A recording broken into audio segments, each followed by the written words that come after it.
Good morning, happy Monday. Good morning. Thank you for joining me. First off, how you doing? Thank you for having me. I'm doing great. How are you? I'm doing wonderful. It's a beautiful day. It's been a beautiful last few days. I was telling you that my wife sent me your info. I was telling you about how we love going down to Colombia. We love Colombian food, and we're going to get to more of this, but you're opening a new concept restaurant in Greenville. But I want to get to know you a little bit more. You were born in Colombia? I was, yes, born in Medellín, Colombia. What was life like for you growing up? Ooh, different, definitely really different. I'm very proud to be Colombian. I love being Colombian. I really don't see myself being another ethnicity. But I would say growing up, I saw many different things. A different culture, a little bit of violence. I moved here when I was 7, so I do vividly remember seeing someone like getting shot outside of our house. This was after the whole violence with Pablo and all that stuff, so it was kind of settling down. But you know, we moved here, started a whole new life. But Colombia was great. It was family. It was beautiful. Yeah, beautiful, great food. You know, people are happy in Colombia. I feel like that's really what makes Colombia stand out.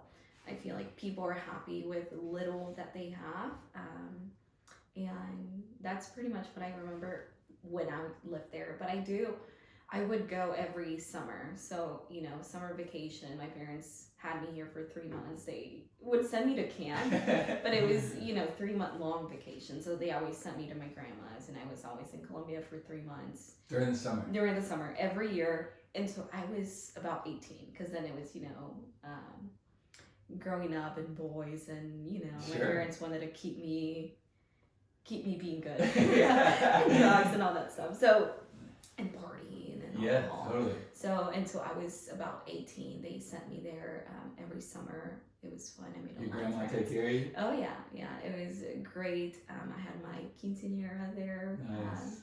But I feel like that's why I'm very Colombian. I feel like I haven't lost my culture. My accent in Spanish is very Colombian. I do try to go often. When I was in college, I didn't go for a couple of years, but pretty much it. I mean, I try to go to Colombia at least once a year. With you said y'all moved here, so you, your mom, your dad. Did you have siblings? No, just me, only child. Nice. Yeah. You mentioned Pablo. Wasn't Medellín one of his like main locations? I think, yeah, and I don't know much of his story because I wasn't born. I think he was in 94 or something. Yeah. I'm sure you know some. I don't know much. Yeah, well, Netflix gonna give us the story, but he was from Medellín. Yeah, he was from Medellín, and I think he got killed in 94. Okay. And I'm from 97, so I didn't live. My parents definitely lived throughout the whole thing, which, you know, it's never really talked about. It's kind of like the past is the past. But he definitely left some people behind, and some people that were already in that, I would say, industry kind of thing. But culture, But you know what happens. I feel like there's violence everywhere. Yep. So I do remember seeing violence twice in my life when I was in Colombia. Yeah, once before I moved here, and then the other one was when my grandfather died, and he passed in 2019, and we flew there, and the day we flew there was some, you know, conflict between 2 different gangs, I guess, and there was a little shooting 2 blocks away, which we could hear, and we know we couldn't. But that's pretty much what I remember, you know. And when I think of Colombia, I don't really remember it. That doesn't come to my head. It's just like the fun and the history and the culture and the love and the family. One of my best friends, his parents just moved back to Colombia. And I mean, he sends us pictures all the time. It's like the hillsides. They have their own house there now. But he always tells me stories. He would go back during college. He played college in the U.S. soccer. But he'd go back to Colombia, and he would like get picked up in these games, like these, you know, inner city soccer games. Yeah. And it'd be like the most intense like experience of his life.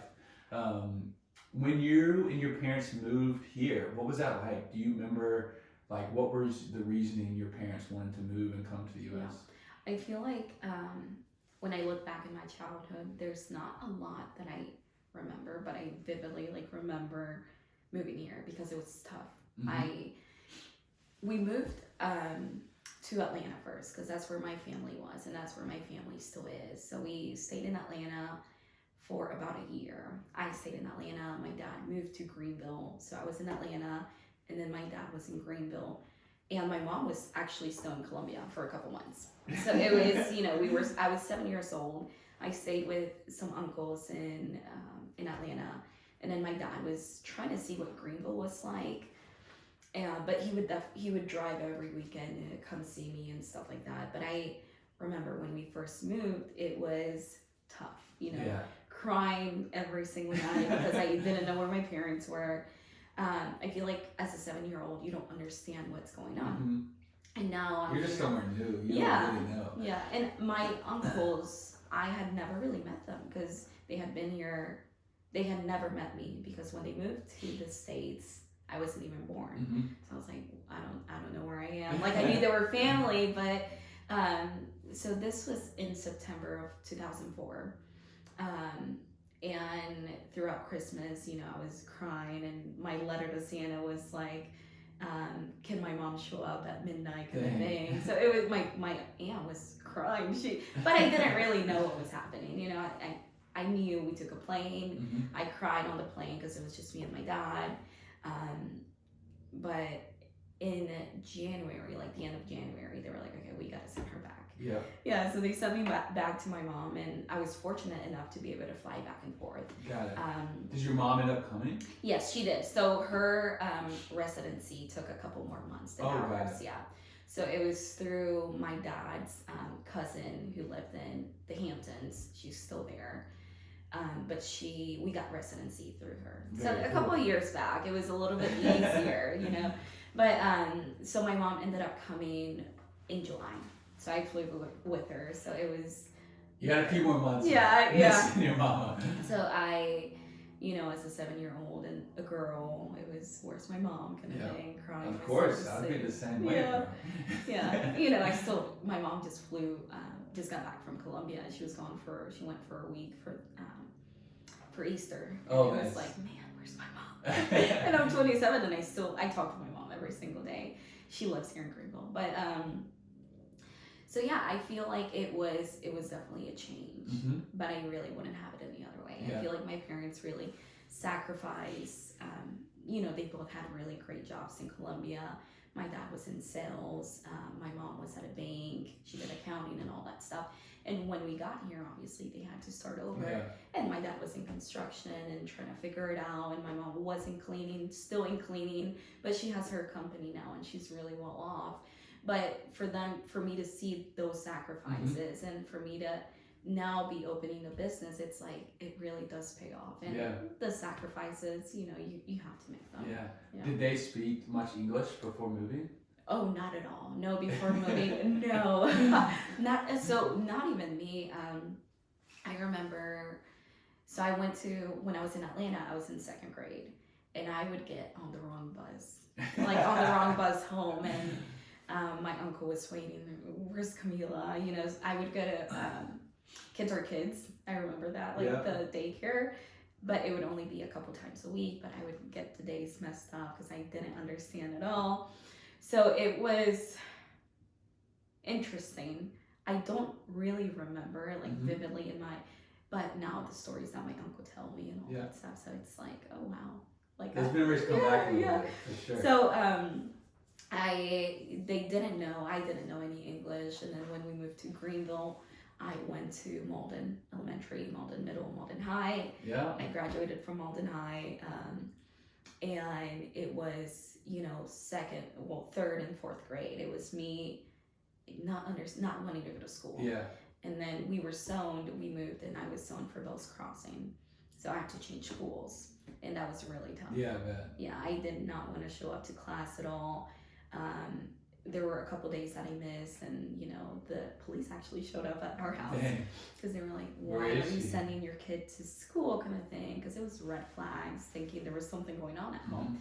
But they then allowed me to go to any school, so I went back to Malden. Nice. Yeah.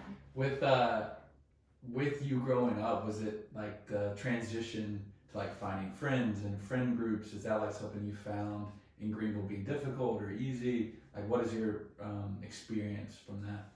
Yeah, I would say challenging. I would say very challenging. Growing up, I was very reserved. I think I still am a little bit, but I was not as outgoing as I now am because of college, and you kind of feel more confident with yourself. But I would say, especially the language barrier, very difficult. But in Malden, we had a lot of Colombian people. Yeah. So I made a lot of friends, and a lot of friends, still my friends today. But I had 2 really good friends that would help me translate. I still hang out with them, once a while. But I would say without those people there, it would have been very, very hard. Yeah. With you go to Malden and you're getting out of Malden, did you immediately pick USC Upstate, or what was your kind of transition into college? Yeah, so I would say I feel like as a first generation college student here, in a whole new different country, I had to learn and I had to do everything myself. I had to start learning what SATs were, and I had to sign up for them. It's a lot. It's a lot, yeah. And because English isn't my first language, I had to study really hard. Yeah. Because when I first took the pre-SAT and then the first SAT, they were words that I had no idea, like dictionary words, and I was like, okay, well, I gotta do this thing. So I would say figuring out how to get into college. Yeah. What do I need to do? And then myself registering for college tours and all that stuff. So I wasn't set on a college specifically. I was just like, okay, wherever I kind of make it, I'll then make my choices.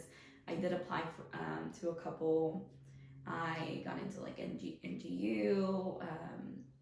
And then I tried Clemson, did not get in there. But I still, money-wise, it was what's realistic, what's not. But USC Upstate offered me a couple of grants, and they offered me a scholarship too. So it was like, okay, well, this is going to be $1,000. You figuring that out is very impressive. Yeah, I would say that. There's no chance. I don't know if I could have done that.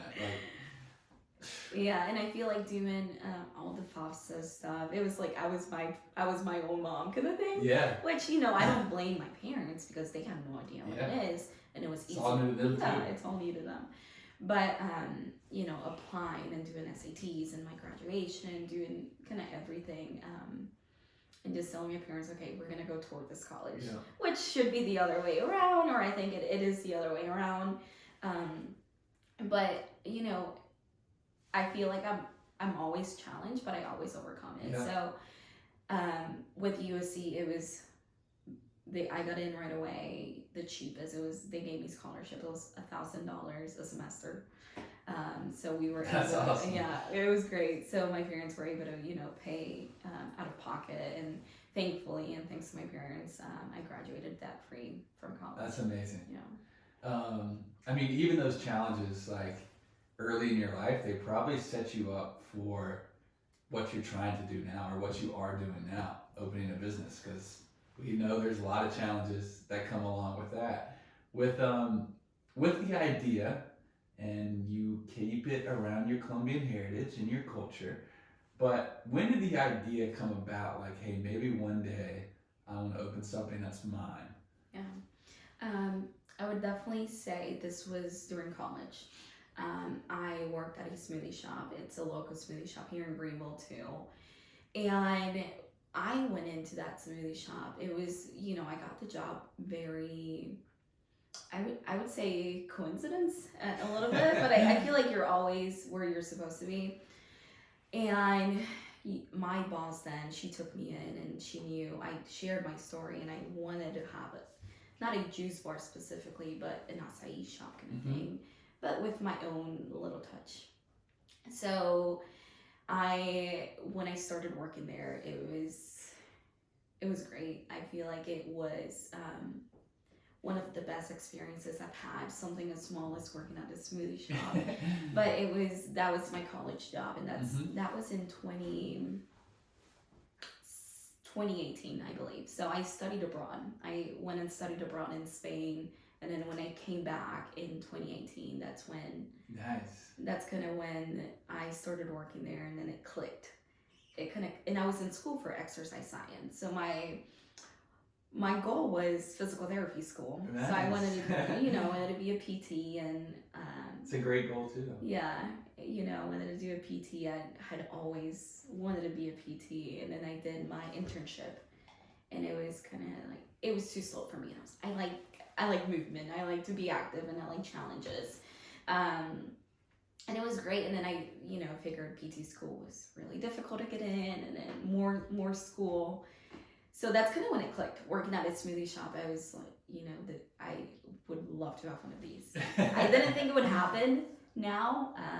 I kind of saw it like a long-term goal, maybe in my 30s and my 40s. Now when you're 26 and 27.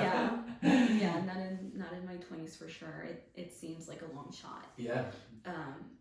But I feel like we have to be risky, and I'm in my 20s, and I don't have any kids, so I really feel like this is the time to risk it. And we all have the power to follow our dreams. That's right. Yeah. But putting that plan into motion, you have to eventually say, like, you wake up one morning and you're like, all right, I've been thinking about this enough. Like, let's see if we can make it happen. Yeah. When was that? So, I'll tie it in a little bit more of a backstory, but so starting at the smoothie shop in 2018, I worked there for about 3.5 years until I graduated, and then during COVID too. So I did see a lot of operations, and I was seeing a lot of the internal work, like payroll and dealing with, with a team and dealing with schedules and time offs, and I actually fired someone once, and it was, living and seeing the uncomfortable of what owning a business is. And I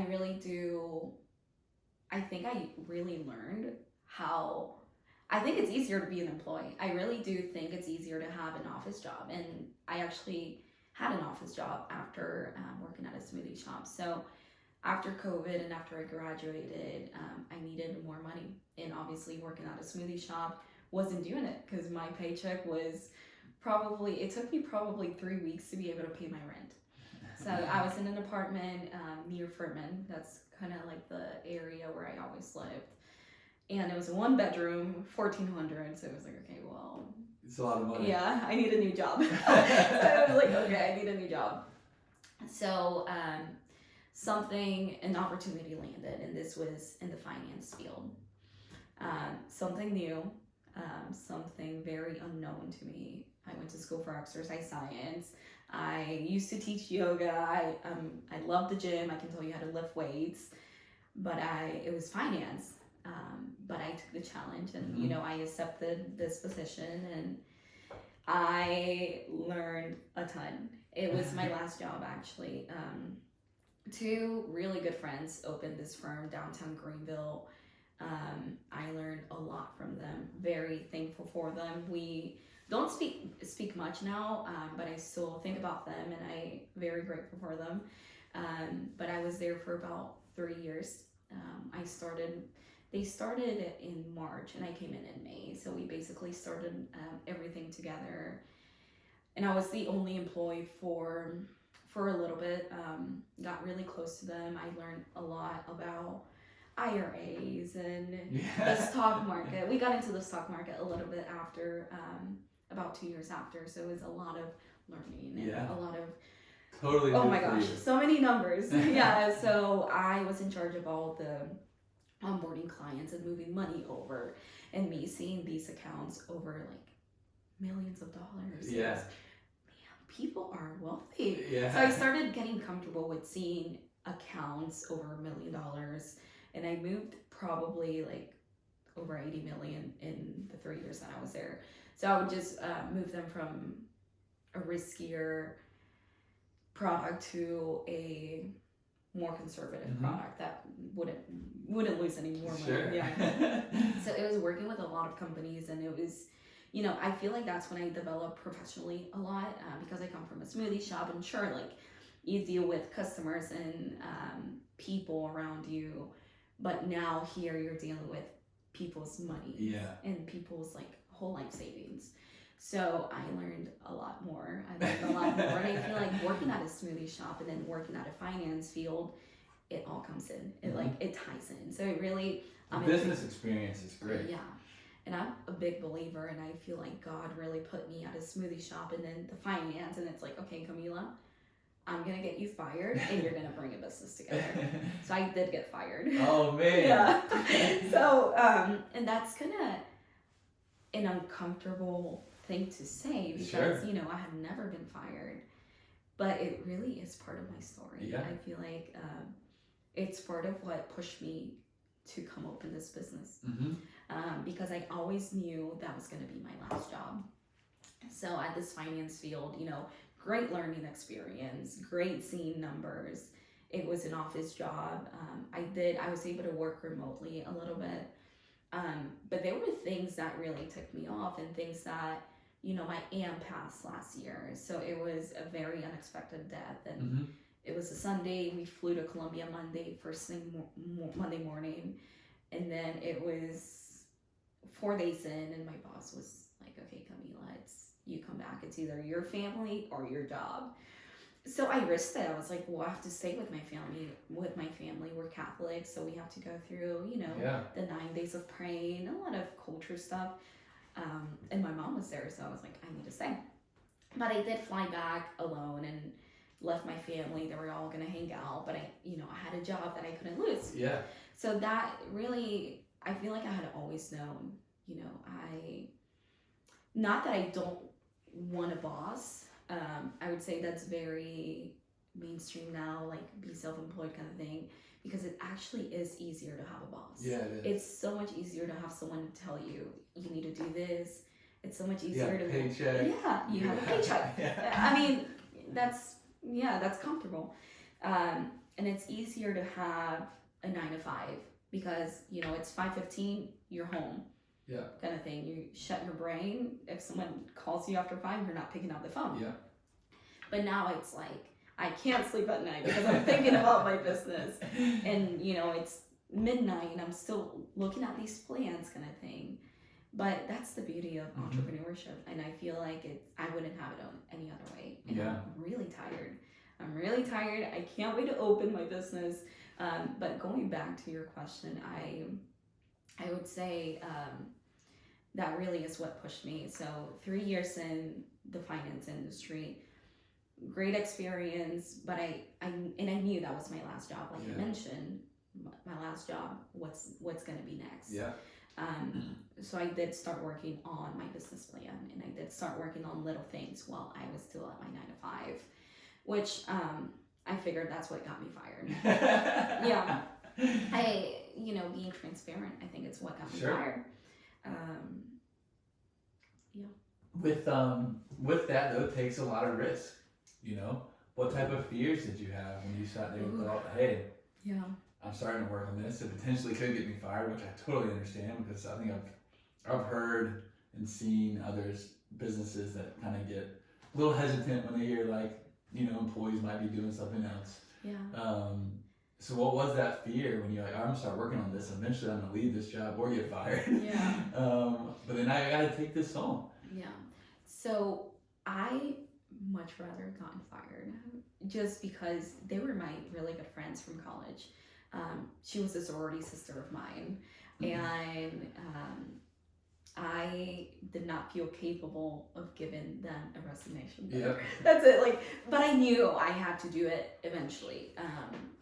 I was comfortable at the job, and I don't like feeling comfortable somewhere, because I don't like being stagnant in my growth. I like to keep growing, keep learning. I learned a lot, and then it was like, okay, what's next?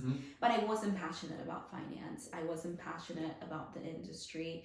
It wasn't, me waking up at 8 a.m. to go look at the stock market. Yeah. Like that wasn't me. I like what I learned because it was a lot of self-knowledge to be able to invest in stocks and be able to, do a Roth IRA, to be able to do these things while we're young. So I did learn a lot. And it was a lot of holding me back because what are people going to say? This is something small. I'm putting a logo together, putting a name together, and I did put a logo together. It was okay. It was awful. It was okay. It was a little awful. It was, on Canva. Sure, I still use Canva. Yeah, I love Canva, but I put something together. I went on and paid someone to do my branding, but this was when I first started. So 2 years ago, I actually bought a freezer because I knew I wanted to sell bowls to my friends and family, and I actually started that in summer of 22. So I started offering bowls to my friends and family, kind of on the low because the heck and all that stuff. Yeah. So this was in the summer, and I was still at the finance firm, and it was, the first weekend we launched, I sold 60 bowls. Dang. And, I sold them for 13 a piece. So it was like 600 on a Saturday. And I was like, oh, maybe. And this was like a pop-up somewhere? Yeah, no, it was me making them in my house with, I bought a plug-in freezer that you could plug into my car. But I actually had it in storage for like a year because I was like, what am I going to do? Like, it was a lot of browsing in my mind and a lot of limiting beliefs holding me back. And during this time, I was really big in like self-development. So I feel like that played a really big part of where I am now. And it was going to Grant Cardone's business boot camps in Miami, which actually my last job sent me to. And then it was reading a bunch of books, getting introduced to this whole new concept of, Think and Grow Rich and all that stuff, 10X rule, and so many other books. I saw you went to the 10X conference. Yeah. So that was my first intro to like self-development. And then it was being around so many millionaires that I was like, oh my gosh, like, they can do this too. They come from nothing. Why? Like, what's really holding me back? But I would say the confidence and, the lack of not knowing what to do. So I started selling these bowls out of my house, and they started selling really well. And then I was like, okay, what's next? Because I'm always like, okay, what's next? I can't do this because, it's not legal. You got to figure it out a little bit. Yeah. And then I was like, okay, do I go and apply for my cottage license? Which when you apply for the cottage license, you can actually sell food out of your house. But then I was like, no, like I'm not playing small. But I didn't think about having a commercial or a brick and mortar. And then that was in June when I started. July, hey Camila, we gotta talk. Oh. So yeah, I started, this was June. July, I was trying to buy a house and I got fired. Yeah. So, but that door opens, and now you have more time to do what you were wanting to do. Yeah. So, Camila, we gotta talk. I feel like your heart is somewhere else. And I was like, yes, it is. It is. And, cried a little bit. Emotions. I feel like I'm very tuned with my emotions. Took the day off, watched Netflix, chilled. I think I got Chick-fil-A on the way home. And that's it. This was a Wednesday, and then on Thursday I was like, okay, what am I gonna do? And I had enough savings to kind of chill for a little bit. So I chilled for a month.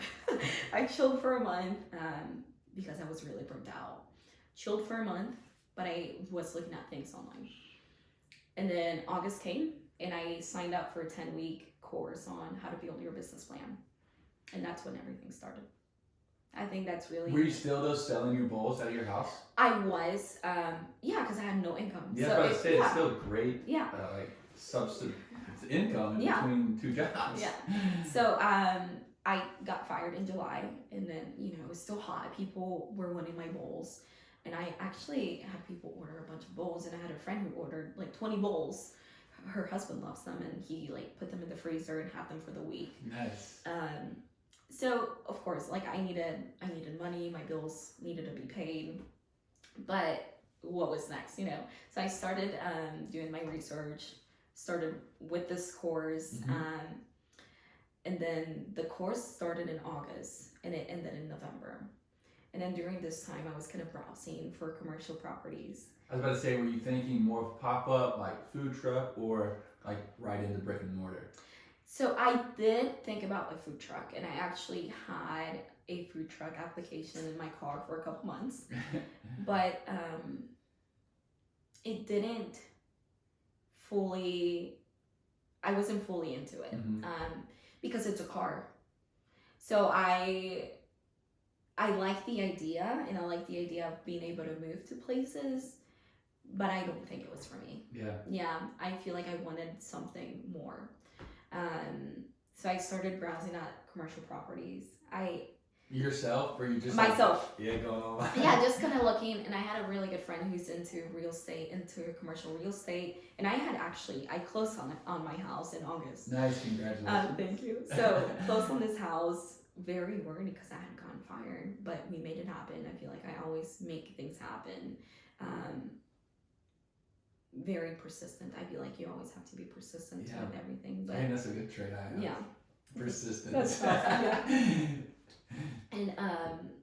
And so that started the course, started browsing a little bit. So I had a friend who was in commercial real estate, asked him a couple of questions. He was like, hey, well, you can get a broker, and they don't charge you because the landlord or the property owner will pay them, pay their commission. But I wasn't ready. I felt like I wasn't ready. I was like, why am I going to waste their time if I'm not looking to lease something right now?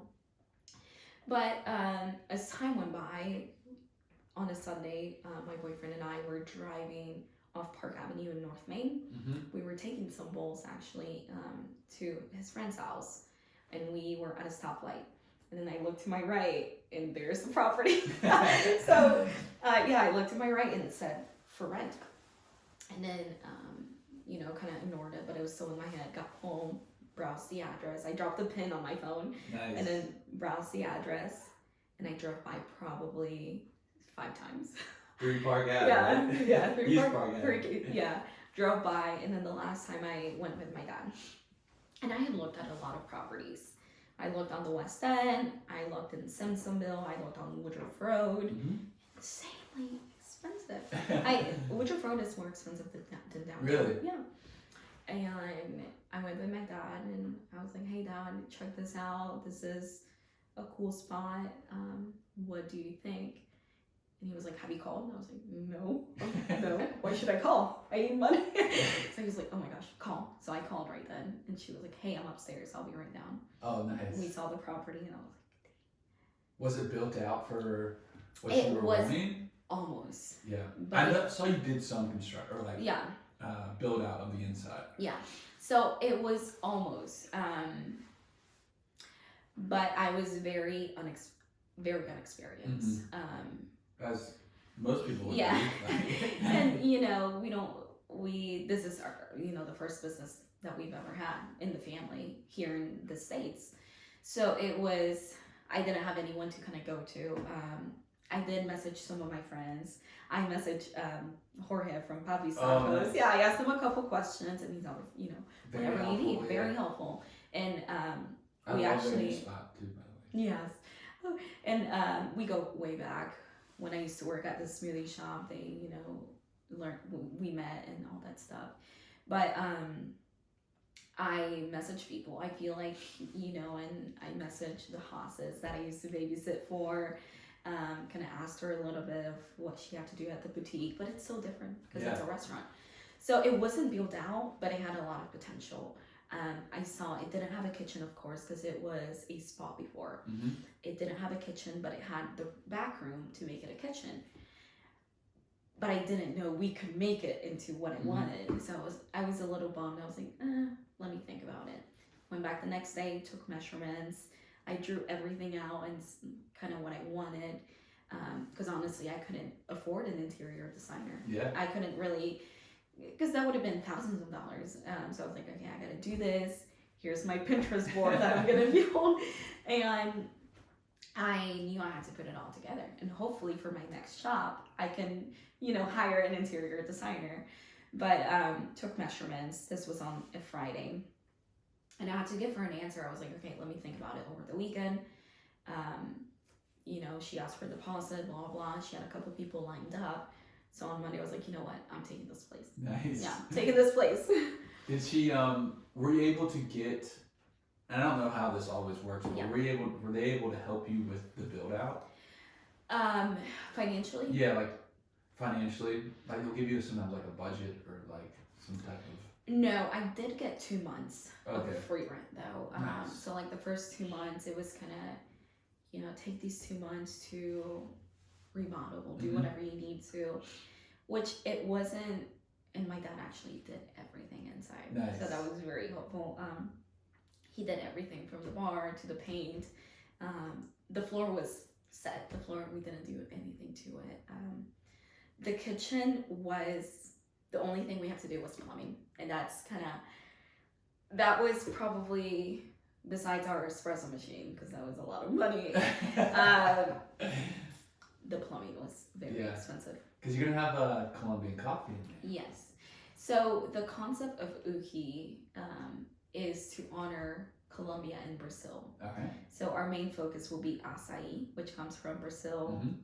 Traditional Brazilian. Yeah, traditional açaí. I feel like the raw, unsweetened kind. My wife will love that. Yeah, that's so we'll have different bases. We make the granola. I make the granola in-house. I played around with a lot of recipes. Still playing around with a couple more to be able to give options. But our main focus will be açaí. Will be the bowls. We got handmade dishes shipped from Colombia. And you kind of live and learn through business. That was very unnecessary. Yeah. So it was very expensive. You could have got them up inside. Yeah, and then when they came in, they were very small. The DHL came to my house. They knocked, and I was so excited. 2 big boxes. They were like 100 and something pounds, which was a lot of money to ship. Yeah. I was very excited, and I opened these bowls, and they were tiny. I'm like, oh my God, I cannot, and I cried. I cannot sell a bowl out of this tiny thing. I'm gonna use them. I'm gonna make kid sizes or something. Go. And then I was browsing around Hobby Lobby, and I found the bowls that I wanted. Nice. Yeah. So.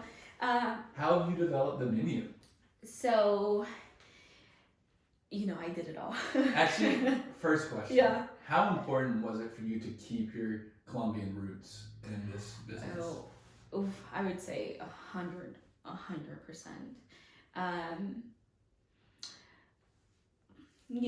When I always knew I wanted the açaí shop. I love making bowls. I feel like being in the kitchen is my love language. I love cooking for people that come over.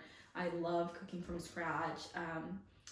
And I knew I wanted the bowls. I wanted the bowls. I wanted that to be our focus, but I knew we had to complement it with something. So where I used to work, a lot of people would come in and ask, "Hey, do you guys have coffee?" Yeah. And I would always say, bring me a coffee maker. I'll make coffee. But I knew that was the missing gap.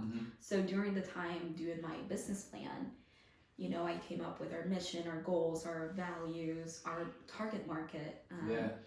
Our class, our buyer persona, which my buyer persona, it's pretty much myself, because it's someone my age, it's a female kind of thing. It's it's very in detail, but I feel like you have to narrow it down to the T. So I knew we wanted to do coffee together because we have seasons, and in the winter, a lot of people do like bowls and ice cream. I love eating ice cream during the winter, but I love bowls anytime. Yeah, but I also feel like it's cold and people want to warm up, and coffee is I love coffee. It's a great compliment. It's a and great like, compliment. I know, I guess the espresso machine was probably pretty expensive and stuff, but I've always thought like if you can just add coffee to whatever you're doing, like everybody would ask for a cup of coffee or a double espresso or whatever it might be. So I always I wanted to do coffee, and I knew some about coffee. But I started working with Methodical Coffee. They're great people. I love Methodical. When I walked into their warehouse, I was meeting with Jennings there. He's the wholesale rep, and I walked in and I was like, "Hey, Jennings, I have never touched an espresso machine. I have never cupped coffee. You know how, I'm not sure if you've seen, but people do like cupping and basically tasting the notes of coffee. All I know is drink coffee, order coffee, brew coffee at home." And I had an espresso, so it was me and the capsules. That's what I still use. And sometimes I would do like a French press, and I felt like a little more. I like French press. But I walked in there. That was in October, because it was sign the lease. It's game on. Like, I need to open as soon as I can. My plan was to open in January, and we can kind of go into that in a little bit. But it's April and I still have not opened. But talk with Methodical. We met a couple of times. They're great. We cupped coffee, and then in December I also met with Andres from Unlock Coffee. Really great coffee too. Great guy. We love going over there. Unlock has a really good location. He's Colombian too. Yeah. So when we meet, we talk in Spanish, and it feels like home. So I really do love supporting someone that is from Colombia, someone a little bit smaller. So I'm actually going to be working with both Methodical and Unlocked. It was really hard to pick one. And I told both, I was like, I can't pick one. So we're going to do, and ever since I met with Methodical, I always knew I want a Colombian bean, because it didn't make sense for me to honor Colombia and having Costa Rican beans, Nicaraguan beans. I may do some Brazil too, because Colombian Brazil. But from day one, we knew it was going to be Colombian beans. And so we're working with Methodical and Unlocked, and we're going to do Methodical on espresso and then Unlocked on drip and cold brew. We love the Panda Bonos. Oh my gosh, they're so good. Has at Unlocked, and sometimes they'll put an egg on it. Which, like a bagel with the Panda Bono thing. They have really good crepes too. He's a great guy. So that kind of started my coffee knowledge.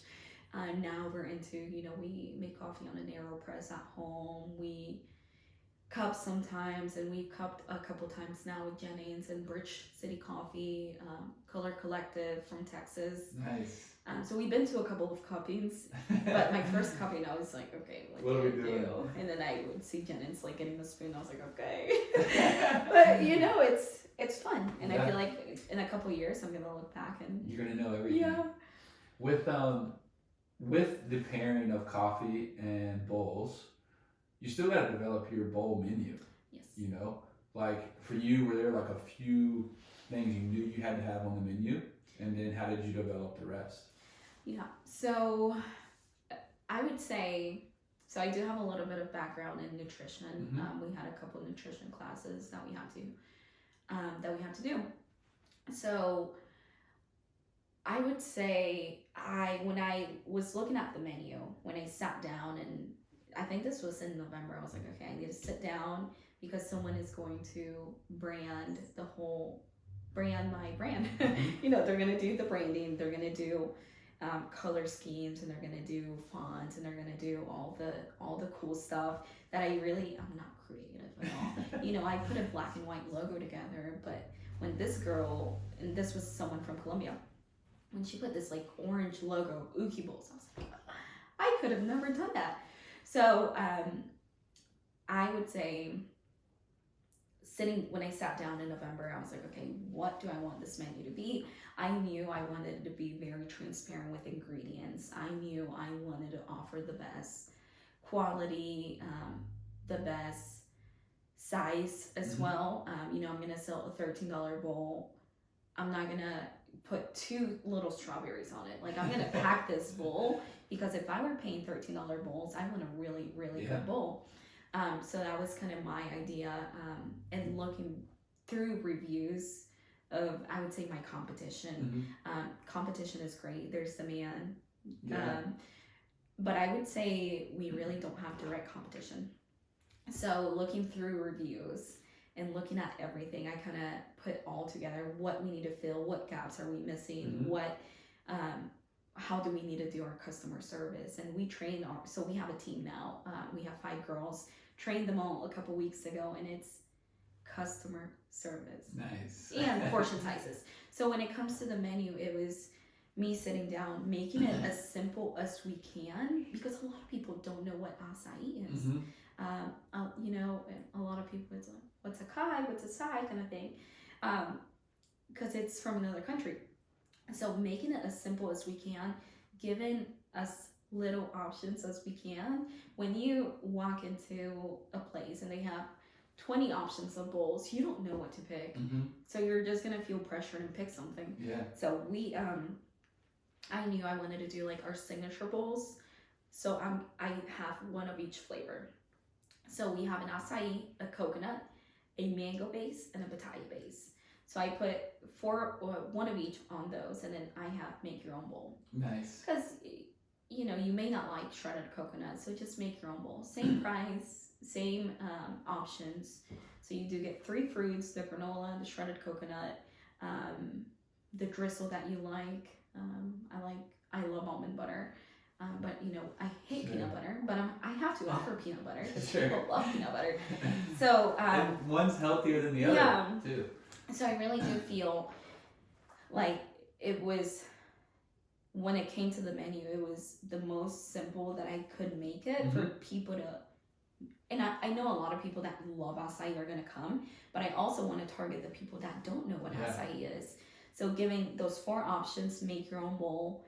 And then we will have a couple of food options. So I'm very excited. What are the food options? So we are, we're going to do avocado toast. Nice. And we're going to do, so we'll have different breads, but we are working with this guy from Greenville.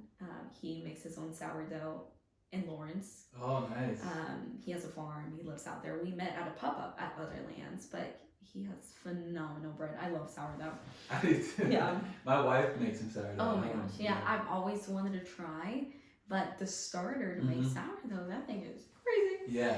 It took her a while to get it looks very intimidating. So, you know, I feel like, and I feel like another thing of business is delegating and knowing when you can't do it yourself. You know, I could try to make sourdough, but I don't have time for it. Yeah. With you did mention, you said, man, I really wish I wanted to open in January. Yeah. And like you said, it's April. And we know opening a business is difficult.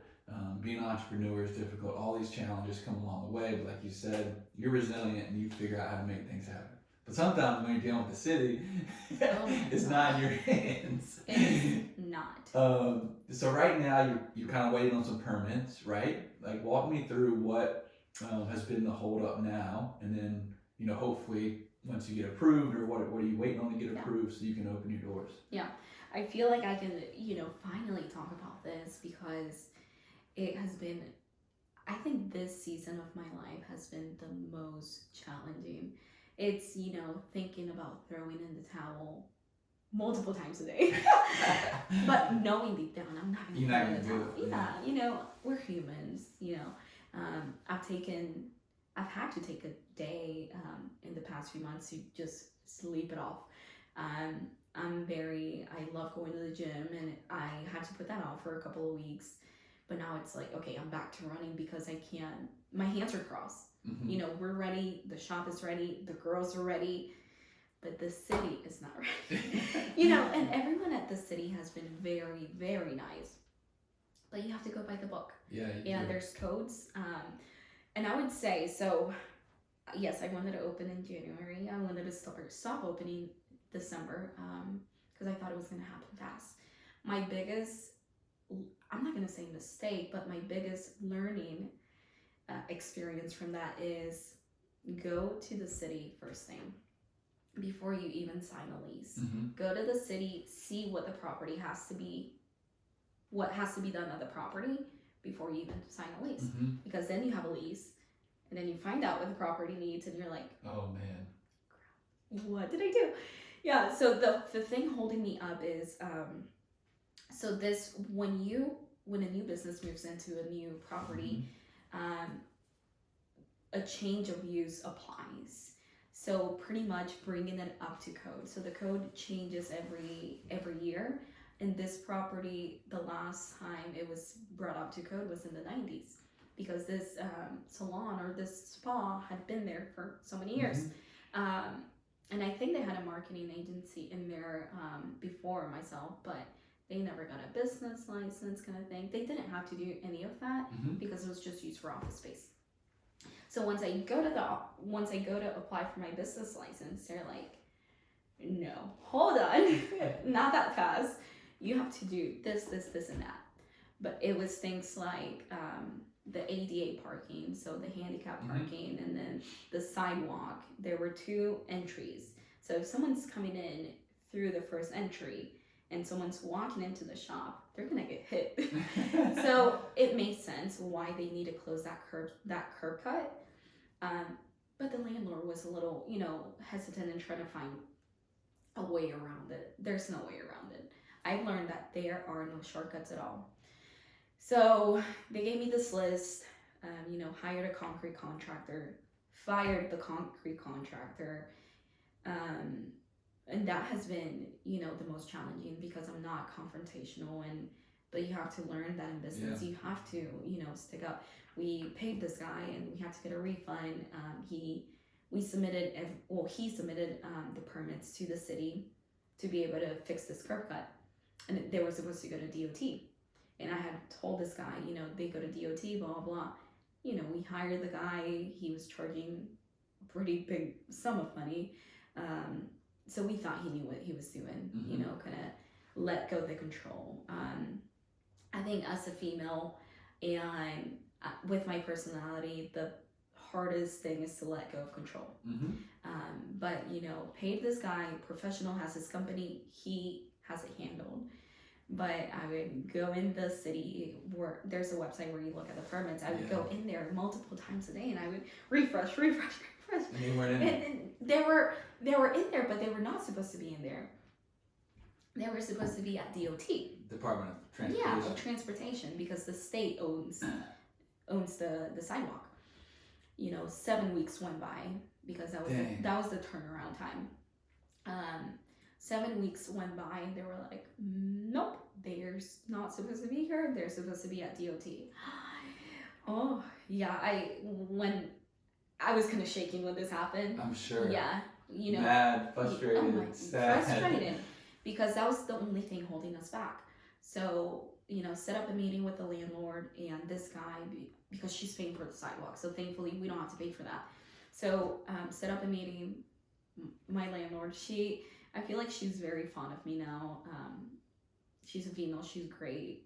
I feel like she loves me. And she went off on this guy. We hired the guy, got a refund, but now it's like, okay, starting over. So I'm waiting on the city to, again, they've been very helpful. And they all try to help you, but still by the book.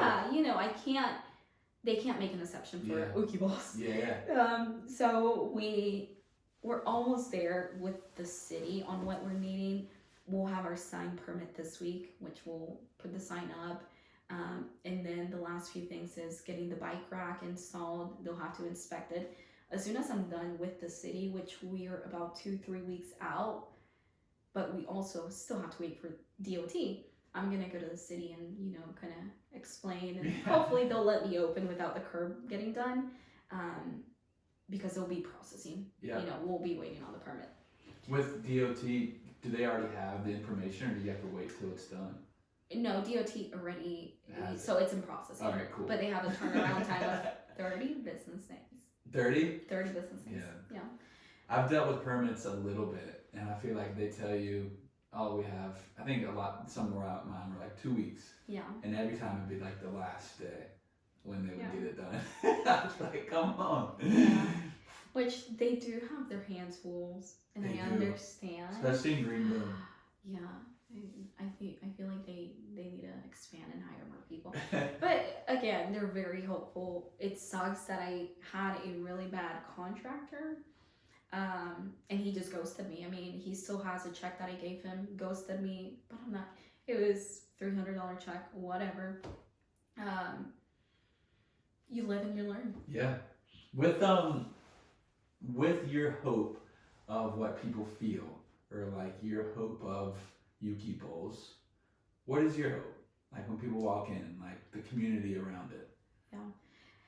So I'm very fond of connecting with people, and I'm very fond of Greenville, the Greenville community.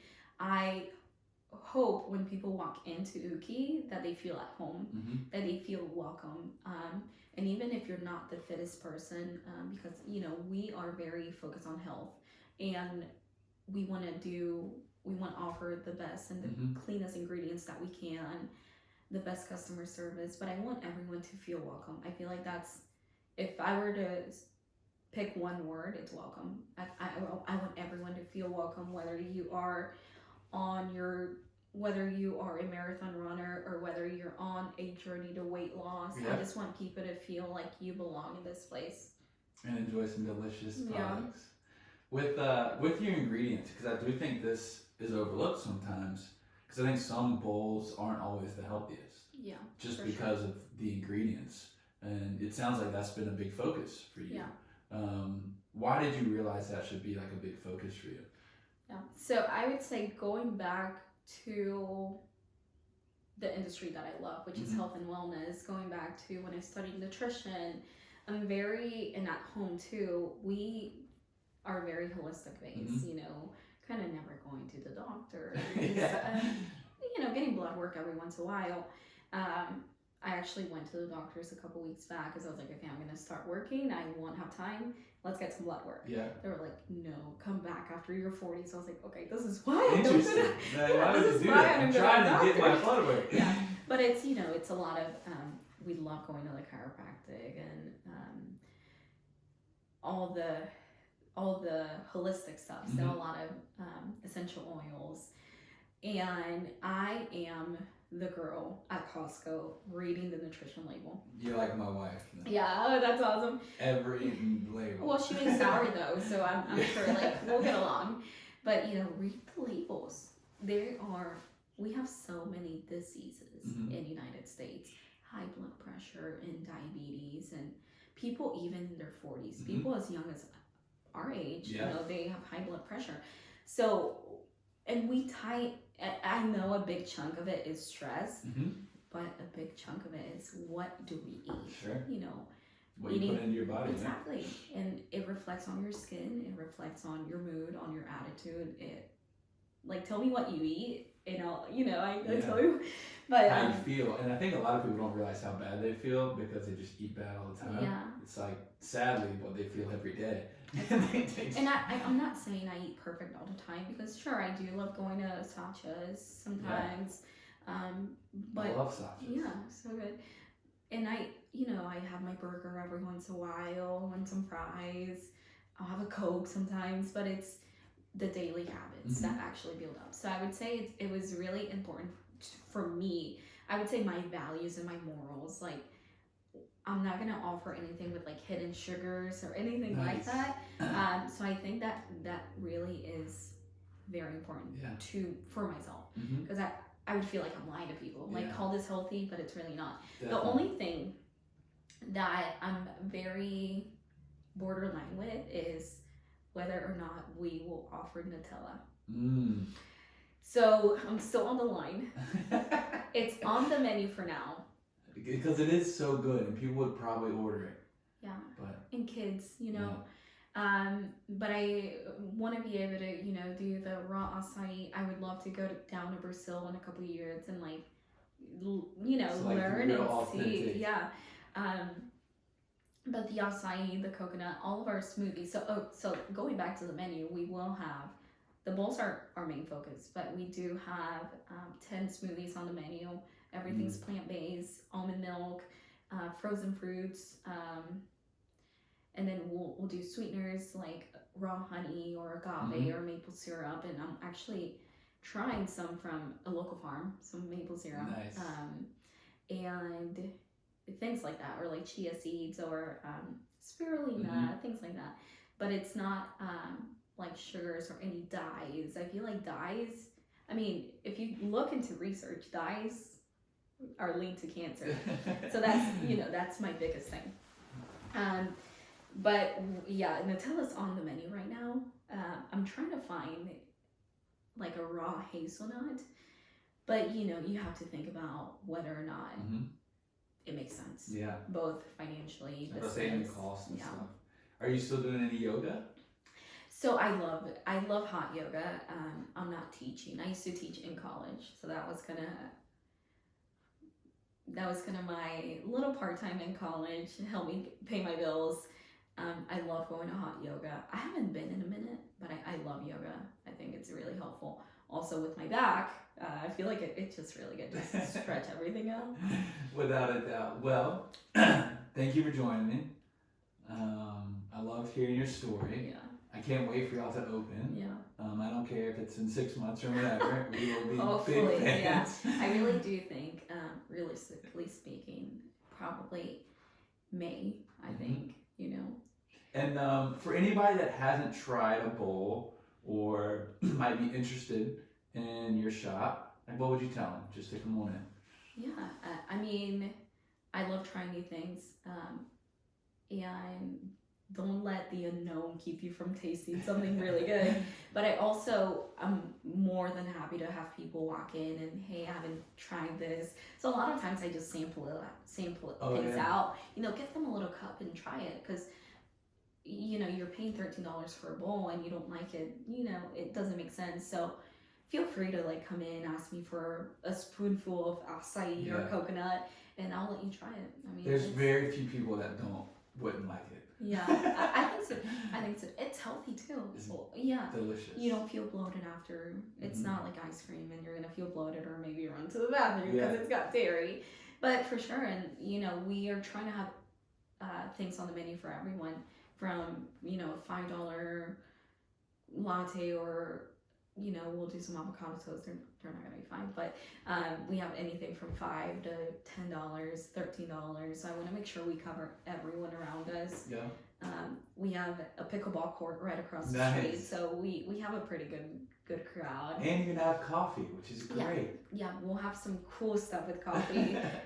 We'll be posting some pictures in the next 2 weeks of what's coming, but we are very excited and we are thankful that we were here today.